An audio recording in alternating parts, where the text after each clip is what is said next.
कभी सोचा है कि एक छोटा सा कीड़ा असल में कितनी कमाल की इंजीनियरिंग का नमूना होता है? आज हम इस नन्ही सी मशीन के अंदर झांकने वाले हैं और इसके डिजाइन के रहस्यों को परत दर परत खोलेंगे। तो चलिए इस दिलचस्प सफर पर मेरे साथ। अच्छा, एक कीट को असल में कीट क्या बनाता है? क्या सिर्फ 6 टांगे और पंख? नहीं, बिल्कुल नहीं। असली जादू तो छिपा है उसके शानदार मॉड्यूलर डिजाइन में। ये एवोल्यूशन का एक ऐसा जीनियस आइडिया है जिसने इन जीवों को पूरी दुनिया में छा जाने में मदद की है। और इसी कमाल के आइडिया का एक साइंटिफिक नाम है टैगमेटाइजेशन। अब ये नाम सुनने में थोड़ा भारी भरकम लग सकता है, लेकिन इसका मतलब बहुत सीधा सा है। शरीर को कुछ खास हिस्सों में ग्रुप कर देना, जहां हर ग्रुप का अपना एक अलग काम हो। समझिए, ये प्रकृति का बनाया हुआ एक मल्टी टूल है। तो ये 3 हिस्से हैं कौन कौन से? सबसे पहले है सिर, जो है इनका कंट्रोल सेंटर। फिर आता है वक्ष, यानी कि इंजन रूम। और आखिर में है पेट, जो पूरे सिस्टम का लाइफ सपोर्ट है। तो चलिए अपने इस टूर की शुरुआत करते हैं इस ऑपरेशन के दिमाग से, यानी सिर से। तो ये है कीट का कॉकपिट। ये एक बख्तरबंद कैप्सूल जैसा है जो सिर्फ दिमाग को ही नहीं बचाता, बल्कि दुनिया को देखने, सूंघने और चखने के लिए कई हाई टेक सेंसर्स और टूल से भी लैस है। देखिए, ये सिर कई मजबूत प्लेटों को जोड़कर बना है, जो एक हेलमेट की तरह काम करता है। अब इन सब हिस्सों के अपने अपने तकनीकी नाम हैं, पर मेन पॉइंट ये है कि ये पूरा स्ट्रक्चर कीट के दिमाग और उसके ज़रूरी सेंसर्स को एकदम सुरक्षित रखता है। और ये हेलमेट सिर्फ सुरक्षा के लिए नहीं है, ये तो कमाल के गैजेट से भरा हुआ है।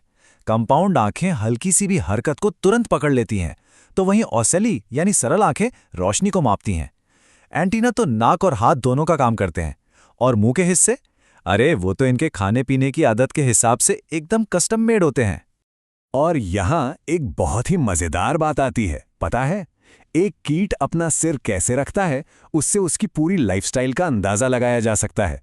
जैसे कि ग्राउंड बीटल जैसे शिकारी कीटों के मुंह के हिस्से सीधे आगे की तरफ होते हैं, शिकार पर हमला करने के लिए। वहीं टिड्डे जैसे शाकाहारियों के मुंह नीचे की तरफ होते हैं, ताकि आराम से पत्तियां खा सकें।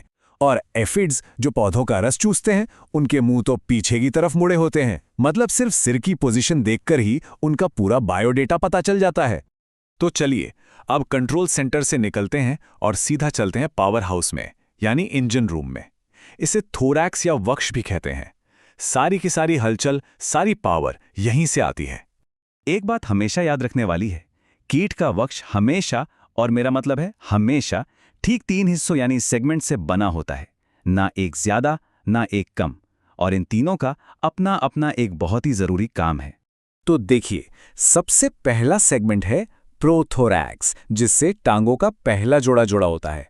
बीच वाला है मेसोथोरैक्स, जो टांगों के दूसरे जोड़े और अगले पंखों को संभालता है। और सबसे आखिर में है मेटाथोरैक्स, जिस पर टांगों का तीसरा जोड़ा और पिछले पंख लगे होते हैं। है ना एकदम परफेक्ट और एफिशिएंट डिवीजन? अच्छा, तो ये सब आपस में जुड़ा कैसे होता है? इसे समझने के लिए वक्ष को एक बख्तरबंद बक्से की तरह सोचिए। ये बक्सा कुछ सख्त प्लेटों से बना है, जिन्हें हम स्क्लेराइड्स कहते हैं। इसमें मुख्य रूप से 3 तरह की प्लेट्स होती हैं। सबसे पहले आती है नोटम, जो कि ऊपर की प्लेट है। आसान भाषा में कहें तो ये हर सेगमेंट की पीठ बनाती है। फिर आती हैं प्लूरॉन प्लेट्स। ये साइड की प्लेट्स हैं, और यही वो जगह है जहां से पंख और टांगे यानी मूवमेंट का सारा सामान जुड़ा होता है। और आखिर में सबसे नीचे होती है स्टर्नम, यानी पेट की तरफ वाली प्लेट। तो नोटम, प्लूरॉन और स्टर्नम, ये तीनों मिलकर एक मजबूत लेकिन फ्लेक्सिबल बॉक्स बनाते हैं, जो चलने और उड़ने के लिए एकदम परफेक्ट है। तो हमने कंट्रोल सेंटर देख लिया, इंजन रूम भी घूम लिया। अब हमारे टूर का आखिरी पड़ाव है लाइफ सपोर्ट सिस्टम, यानी पेट या एब्डोमेन। यहीं पर वो सारे जरूरी काम होते हैं जो कीट को जिंदा रखते हैं और उसकी पीढ़ी को आगे बढ़ाते हैं। पेट सिर्फ शरीर का पिछला हिस्सा नहीं है, बल्कि बहुत जरूरी है। इसी के अंदर पाचन, श्वसन और प्रजनन से जुड़े सारे अंग होते हैं। साइड में जो छोटे छोटे छेद दिख रहे हैं, उन्हें स्पाइरकल्स कहते हैं। ये कीट के नाक की तरह काम करते हैं, और अक्सर पीछे की तरफ सिरसी नाम के सेंसर्स लगे होते हैं, जो इन्हें पीछे से आने वाले खतरे का एहसास कराते हैं। देखिए, प्रकृति ने इसे भी कितने अच्छे से ऑर्गेनाइज किया है।